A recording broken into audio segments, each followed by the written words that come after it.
আওয়ামী লীগের রাজনৈতিকভাবে নিপাত হয়েছে, নির্মূল হয়েছে, দাফন হয়ে গেছে দিল্লিতে। এরকম একটি নৃশংস হত্যাকাণ্ডের পরে, গণহত্যার পরে আজও পর্যন্ত সেই গণহত্যাকারী শেখ হাসিনার কোন রকমের অনুশোচনা নাই। তারা জুলাই যোদ্ধাদেরকে অপরাধী হিসেবে তকমা দিচ্ছে। বাংলাদেশের এই গণ অভ্যুত্থানকে তারা বলছে একটা জঙ্গি তকমা দিচ্ছে। বাংলাদেশে নাকি জঙ্গিবাদের মধ্য দিয়ে তাদের রাষ্ট্র ক্ষমতা ছিনিয়ে নেওয়া হয়েছে। এর চাইতে লজ্জাস করার কিছু নেই। তাদের মধ্যে অনুশোচনাও নেই, তারা দুঃস্বীকারের সেই অবস্থাও তাদের নেই, সেই ইতিহাসেই তাদের নেই।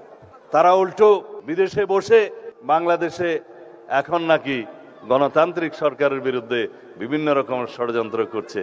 আওয়ামী লীগের রাজনৈতিক পতন হয়েছে, আওয়ামী লীগের রাজনৈতিকভাবে নিপাত হয়েছে, নির্মূল হয়েছে, দাফন হয়ে গেছে দিল্লিতে। সেই আওয়ামী লীগ বাংলাদেশে আর কোনোদিন রাজনীতি করতে পারবে না। রাজনৈতিক দল হিসেবে আওয়ামী লীগের বিচার দাবি করেছি আমরা, আপনারা দাবি করেছেন, তদন্ত পরিচালিত হচ্ছে। ইনশাআল্লাহ খুব শিগগির রাজনৈতিক দল হিসেবে সেই রাজনৈতিক দলকে বিচারের কাঠগড়ায় নিয়ে যাওয়া হবে। সংবিধানের 47 আর্টিকেল অনুসারে আইন সংশোধন করা হয়েছে, সন্ত্রাস বিরোধী আইনে আছে, আইসিটি অ্যাক্টে আছে, রাজনৈতিক দলের সংগঠনের বিচার করা যাবে।